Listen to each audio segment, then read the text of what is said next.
The physical body of the pharaoh was rendered timeless, perhaps turned into an open gate, or perhaps a type of anchor. It was heavily supplied with all manner of spells, amulets, talismans, and other forms of magical protection.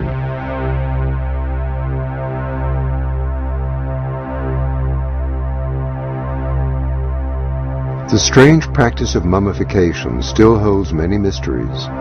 Why were some organs carefully preserved while the brain was scooped out and discarded? An unexpected insight into this question can be found in the work of Dr. Rick Strassman. His pioneering work has raised some very important questions about the pineal gland and its interaction with a strange hallucinogenic chemical known as DMT.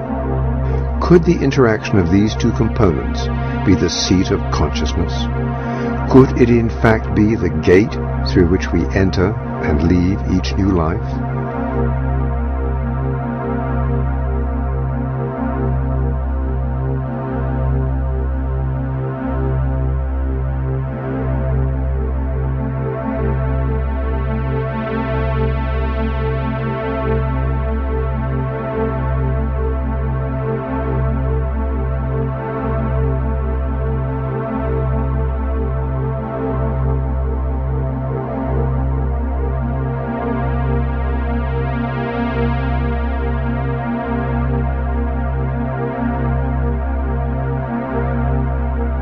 In terms of how the study started, I was interested in seeing if I could determine a biological basis of mystical states. That was probably how things started in the first place. And I was quite impressed with some of the commonalities that seemed to occur between spontaneously occurring mystical states, such as those that occurred with meditation and with spiritual practices, and even those described, from near-death experiences.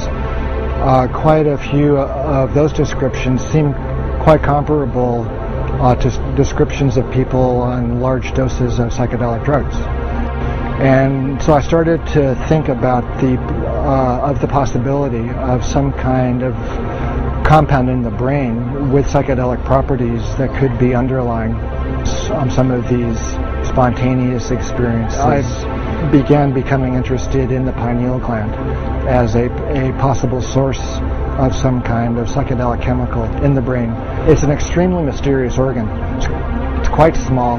There seemed to be some kind of a kind of visual correspondence with light and with color in the pineal. And also it has quite a long history in the context of the mystical literature.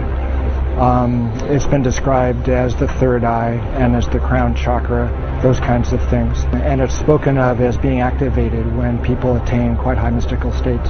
And so one of the interesting aspects of pineal development also is that it appears in the human embryo at around 49 days of gestation. And 49 days is also the time that the Tibetans believe is required for one soul to incarnate onto the next. So that was a pretty interesting, coincidence. At the time of the differentiation of the fetus into either male or female, that also occurs at that 49-day period. And so I was struck with this interesting kind of temporal, correspondence. And so as time went on, I started, looking into some of the chemistry of the pineal gland. And it seemed as if it was capable of making a compound called DMT. DMT stands for dimethyltryptamine. It's like a chemical cousin of serotonin. And it's quite a profound hallucinogenic type of chemical. It seemed as if the pineal contained all of the precursors and all the enzymes and all of the building blocks that would be required to make DMT. So I started speculating about perhaps there was DMT released in the pineal gland and stimulating the brain under extraordinary states, either through spontaneous mystical states, the time of death, or at times close to death. And also I started speculating that perhaps it was stimulated at the time of birth as well. The pineal gland is extremely well protected from stress, but you can stress the pineal gland if the stress is great enough. Pineal's protective mechanism can be overridden. And so obviously the most stressful time in a person's life is at the time of death. the stress hormones like adrenaline and endorphins are at extraordinarily high levels at the time of death. And so that could, possibly stimulate the formation and the release of DMT from the pineal gland at that time. And so you can, conceive of an individual's consciousness at the time of death being exposed to this big flash of DMT. And so the last thing that one is conscious of in the body is the release of this huge amount of this incredible psychedelic compound.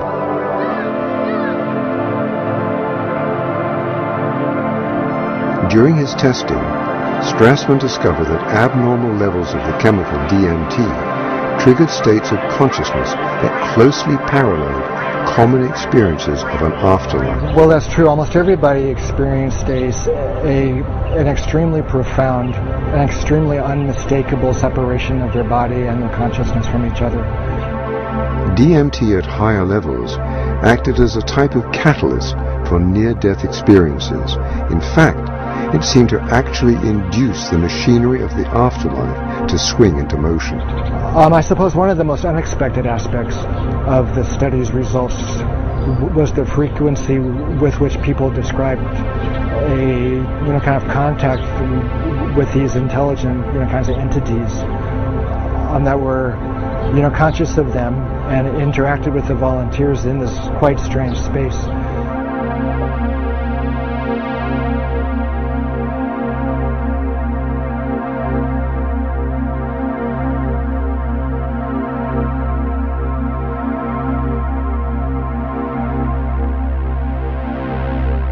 So these entities were both helpful and, kind of malevolent as well. Some of the helpers were kind of angelic, while other of these entities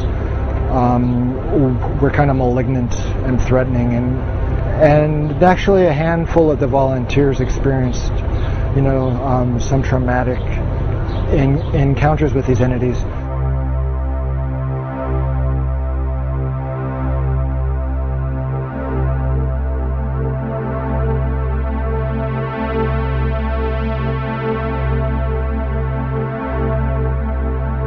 The hallucinogenic state, like the dreaming state, is a temporary disconnection from the physical body.